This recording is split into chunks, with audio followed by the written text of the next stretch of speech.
तो क्या हालचाल भाई लोगों, उम्मीद करता हूँ आप सब लोग अच्छे होंगे, खुश होंगे। दोस्तों 7 अक्टूबर से मतलब कि क्रिकेट इतिहास में पहली बार भैंस के यहाँ टेस्ट मैच का नंगा नाच होगा भिखारिस्तान वालों के मैदान में जाके। मतलब कि ये इंग्लैंडिये जो हैं 7 अक्टूबर से पाकिस्तान के साथ टेस्ट सीरीज़ खेलने उतरेंगे और उन्हीं के मुल्क में जाके खेलेंगे। और मैं नंगा नाच इसलिए बोल रहा हूँ कि भाई साहब जिस तरीके से कंगलादेशियों ने पाकिस्तान में जाके घोड़े लगाए थे, भाई साहब ये इंग्लैंडिये इनका मोर बनाएंगे, ध्यान रखना। क्योंकि मोर इसलिए मतलब ये समझ लो कि जिस तरीके से मतलब सोच के रूह काँप जाती है कि भाई साहब मतलब जब ये कंगलादेशियों की मतलब बराबरी नहीं कर पाए और कंगलादेशियों से अपने घोड़े लगवा लिए इन लोगों ने, भिखारिस्तान के प्लेयर्स ने, तो भाई साहब ये इंग्लैंडिये इनका क्या हाल करेंगे। मतलब इनको नोच घसोट डालेंगे। मतलब 7 अक्टूबर को इंग्लैंडियों के 11 प्लेयर उतरेंगे और भाई साहब अगली और पिछली मतलब सारी कसर पूरी करेंगे। मतलब कि जो फॉर्म में है भैंस की आँख वो भी इनको पेलेगा, जो फॉर्म में नहीं है वो भी पेलेगा। मतलब मैं तो इंग्लैंडियों को ये बोल रहा हूँ भाई साहब इनको तो अपने साथ वो सारे प्लेयर्स लेके चले जाने चाहिए जो आउट ऑफ फॉर्म चल रहे हैं। और सीरीज़ खत्म होते होते भाई साहब मैं गारंटी के साथ लिख के दे रहा हूँ, कहो तो मैं साइन कर दूँ, इंग्लैंड का एक भी प्लेयर ऐसा नहीं होगा जो आउट ऑफ फॉर्म हो जाएगा। मतलब कि जब तक टेस्ट सीरीज़ चलेगी भाई साहब सबके सब फॉर्म में आ जाएंगे इंग्लैंड के प्लेयर्स। क्योंकि भाई साहब ये जिस तरीके से अपने मोर बनवाएंगे ना ये पाकिस्तान के लोग, ये मान के चलो कि भाई साहब मतलब बहुत बुरी तरीके से नोचे घसोटेंगे ये इंग्लैंडियों के 11 खिलाड़ी इन भिखारिस्तान वालों को। क्योंकि भाई जिस तरीके से इन्होंने अपना घोड़े लगवाए थे मतलब कि कंगलादेशों से, मतलब किसी ने नहीं सोचा था यार कि मतलब कि कंगलादेश जाएगी पाकिस्तान और पाकिस्तान जाके पाकिस्तान के घोड़े लगा देगी। लेकिन इन्होंने कोई कोर कसर नहीं छोड़ी अपनी मरवाने पे, मतलब अपनी खुद की बत्ती बनवा के इन्होंने ले ली।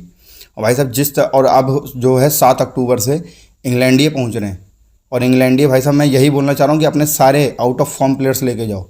और भाई साहब जब तक सीरीज़ खत्म होगी ना, वहाँ पाकिस्तान की ये 3 टेस्ट मैचों की सीरीज़ होनी है, सबके सब जो हैं इंग्लैंड के जितने प्लेयर आउट ऑफ फॉर्म है सबके सब फॉर्म में आ जाएंगे। क्योंकि भाई साहब ये इन पाकिस्तान वालों का भरोसा नहीं कि भाई साहब ये किससे ठुक पालें अपनी।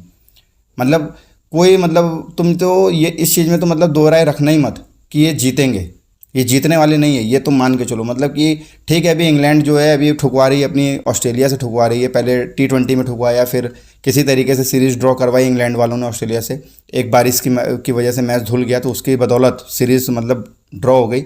लेकिन भाई साहब वनडे में ठुका रहे हैं अपने आप को, ठीक है। लेकिन इतनी मुझे उम्मीद है कि जब ये भिखारिस्तान खेलने जाएंगे, मतलब कि पाकिस्तान खेलने जाएंगे ये इंग्लैंडिये, तो भाई पाकिस्तान को इतनी बुरी तरीके से नोचे घसोटेंगे ना ये लोग भाई, मतलब कोई उम्मीद ही मत रखना। और ये जो अपनी बबरो जो अभी डोमेस्टिक में खूब शतक और अर्धशतक मार रही है ना भाई साहब, ये झूले झूले मस्त कलंदर होके घूमेगी पूरे मैदान में ठुमके मटकाते हुए, ये मान के चलो, ठीक है। और ये सफ़ेद लिपस्टिक का भाई साहब ड्रामेबाजी फिर से शुरू होगी, क्योंकि इससे रन बनने नहीं है, ये लिख के दे रहा हूँ मैं। मतलब कि कंगलादेशियों के खिलाफ जब इससे रन नहीं बने, पहली इनिंग अगर छोड़ दी जाए, पहले मैच की पहली इनिंग में जिसमें इसने शतक मारा था, उसके बाद तो भाई साहब ये पूरी तरीके से फ्लॉप रहा ना। तो जब कंगलादेशियों के खिलाफ इससे रन नहीं बने, बबरों से रन नहीं बने, शान मसूद से रन नहीं बने, तो तुमको क्या उम्मीद है कि मतलब कि क्या ये इंग्लैंडियों के खिलाफ रन बना लेंगे? भाई साहब वो जॉफर आर्चर से इनको दे के बॉल मारेगा, मतलब कि इनके कभी कहीं लगेगी कभी कहीं लगेगी, साएँ साएँ बॉल निकलेगी जॉफर आर्चर की, ये सूंघ नहीं पाएंगे। ये लिख के ले लो।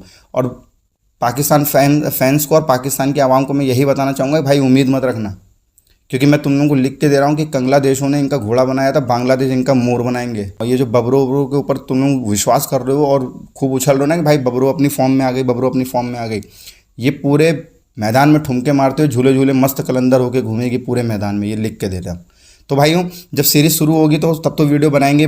क्योंकि भाई साहब देखो मैं तो इतना जानता हूँ कि मतलब एक वर्ल्ड कप टूर्नामेंट का जो होता है, वर्ल्ड कप टूर्नामेंट होता है, उस टूर्नामेंट से भाई साहब हम यूट्यूबर्स को उतने कंटेंट नहीं मिलते हैं जितने कंटेंट भाई साहब पाकिस्तान की सीरीज़ किसी भी टीम से करा दो, पाकिस्तान की सीरीज़ से भाई साहब हमको कंटेंट मिल जाते हैं, कंटेंट मिलता है। हम यूट्यूबर्स की चांदी हो जाएगी भाई साहब इंग्लैंड और पाकिस्तान के टेस्ट सीरीज़ जब शुरू होगी। और भाई साहब मैं जानता हूँ मतलब ये लोग भर भर के कंटेंट देंगे हम यूट्यूबर्स को। बबरो अलग कंटेंट देगी, अपनी जो सफ़ेद लिपस्टिक है, ऊँचा पैजामा रिजवान, ये अलग कंटेंट देगी, ठीक है। शान मसूद अलग कंटेंट देंगे। इनके बीच में लपड़ चलेंगे, जिस तरीके से कंगलादेशियों की सीरीज़ के दौरान लपड़ चल रहे थे ना, शान मसूद शान अफरीदी को पेल रहा था, शान अफरीदी शान मसूद को पेल रहा था, बबरों को भी ठुकाई हो रही थी। भाई साहब कंगलादेशियों में लात घूंसे चलेंगे जब ये इंग्लैंड के खिलाफ जब ये सीरीज़ खेलेंगे, तो लात घूंसे चलेंगे, ये लिख के ले लेना। तो दोस्तों आप लोग का क्या कहना है, आप लोग कमेंट ज़रूर करना कि पाकिस्तान की टीम जीत सकती है कि नहीं जीत सकती, आप लोग कमेंट ज़रूर करना। जब सीरीज़ शुरू होगी तो वीडियो बनाएंगे, बेहतरीन वीडियो बनाएंगे और लेके आएंगे आप लोगों के लिए। तब तक के लिए वीडियो को यहीं पे समाप्त करते हैं। जय हिंद, जय भारत। अगर वीडियो अच्छी लगी हो तो प्लीज़ चैनल को सब्सक्राइब करना, वीडियोस को लाइक करना, शेयर करना। तब तक के लिए जय हिंद, जय भारत।